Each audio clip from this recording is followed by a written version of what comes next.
গাইছ আপোনালোকে দেখা পাইছে আমাৰ ইয়াত ৰেষ্টুৰেণ্টৰ সন্মুখত জুই লাগিলে আমাৰ ৰেষ্টুৰেণ্টৰ লগৰ ৰেষ্টুৰেণ্টখনত জুই লাগিছে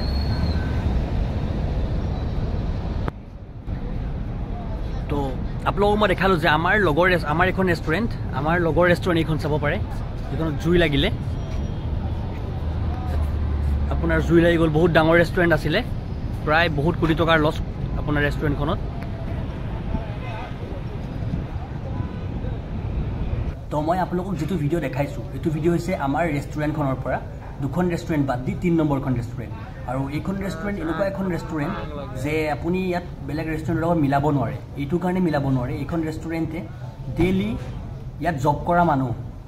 বেলেগ ৰেষ্টুৰেণ্টত মানে জব কৰা মানুহক ফ্ৰীত খানা দিয়ে প্ৰায় তেওঁলোকে 200 পৰা 300 মানুহক ডেইলি ফ্ৰীত খানা খুৱায় আৰু সেইখন ৰেষ্টুৰেণ্টত আজি জুই লাগিলে এটো বহুত দুখ লগা কথা আৰু কেনেকৈ জুই লাগিলে এটো গম পোৱা নাই কিন্তু বহুত লক্ষাধিক টকা প্ৰায় আপোনাৰ বহুত লাখ টকা লোকচান হৈছে সাগে কাৰণ বহুত ডাঙৰ জুই লাগিছে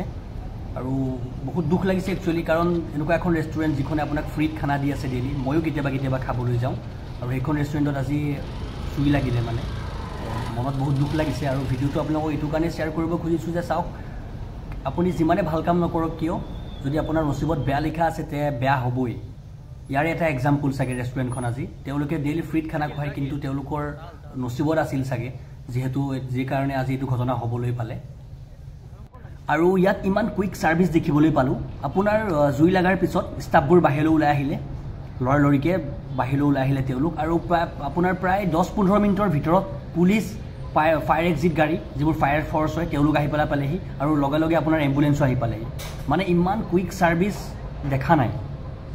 তেটো দেখি বহুত ভাল লাগিলে আজি আপুনি চাওক আমাৰ তাত যদি আজি এটো ঘটনা হল হয় তে প্ৰায় আপোনাৰ দোকানখন বা ৰেষ্টুৰেণ্টখন আপোনাৰ জ্বলি যোৱাৰ পিছত আপোনাৰ ধৰক গাড়ী আহি পালেহি হয় পুলিচক কল কৰিলে পুলিচ আহি পালেহি হয় ফায়াৰ এক্সিট গাড়ী আহোতে আমাৰ তাত দেখা যায় দোকান জ্বলি বা আপোনাৰ এনেকুৱা ঘৰ জ্বলি বিল্ডিং জ্বলি সাৰখাৰ হৈ যায় কিন্তু ইয়াত ইমান কুইক সাৰ্ভিস প্ৰায় আপোনাৰ 6খন পৰা 7খন আপোনাৰ ফায়াৰ এক্সিট কাৰ যিবোৰ ফায়াৰ এক্সিট ফায়াৰ ফৰ্চ হয় সেইবোৰ আপোনাৰ গাড়ী 6-7খন আহি পালেহি আৰু পুলিচৰ গাড়ী আপোনাৰ ৰোড ব্লক কৰি দিয়া হল মানুহবোৰ আতৰি যাবলৈ দিয়া হল যিবোৰ আপোনাৰ পাৰ্কিংত গাড়ী আছিল সেইবোৰ অতৰাই দিয়া হল লগে লগে আপোনাৰ এম্বুলেন্সবোৰ লগালগ আহি পালেহি তে ধৰক ইয়াত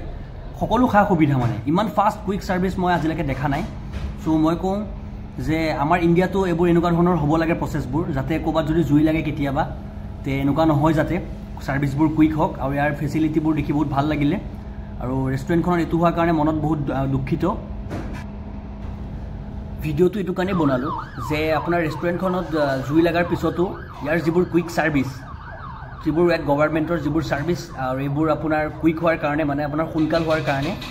গাড়ী হওক আপোনাৰ ফায়াৰ এক্সিট কাৰ হওক পুলিচ হওক আপোনাৰ এম্বুলেন্স হওক গোটেইবোৰ আপোনাৰ সোনকালে আহি পোৱাৰ কাৰণে ৰেষ্টুৰেণ্টখনৰ ইমান ক্ষতি নহলে সো মই বিচাৰো যাতে আজিৰ পৰা আপোনাৰ ধৰক 3-4 বছৰ 5 বছৰ পিছত হলেও যাতে আমাৰ ইণ্ডিয়াত এইবোৰ সাৰ্ভিস হয় এনেকুৱা স্পীড সাৰ্ভিস বা কুইক সাৰ্ভিস হয় যাতে এনেকুৱা দেৰি নকৰে কোবাত জুই লাগিলেও যাতে আহি সোনকালে পায় আৰু ভিডিওটো বনোৱাৰ মোৰ কাৰণ আছিল এইটোৱে ইয়াত বাকি মোৰ এনেকুৱা একো কাৰণ নাই কাৰণ এখন ৰেষ্টুৰেণ্ট জ্বলিছে ইয়াৰ ওপৰত মই ভিডিও বনাবলগীয়া মোৰ একো এনেকুৱা মত নাছিলে আৰু আপোনালোকে যদি মোক এই ভিডিওটোৰ ওপৰত কোনোবাই কিবা ক'ব খোজে তে কমেন্ট কৰি জনাব তে লগ পাম নেক্সট ব্লগত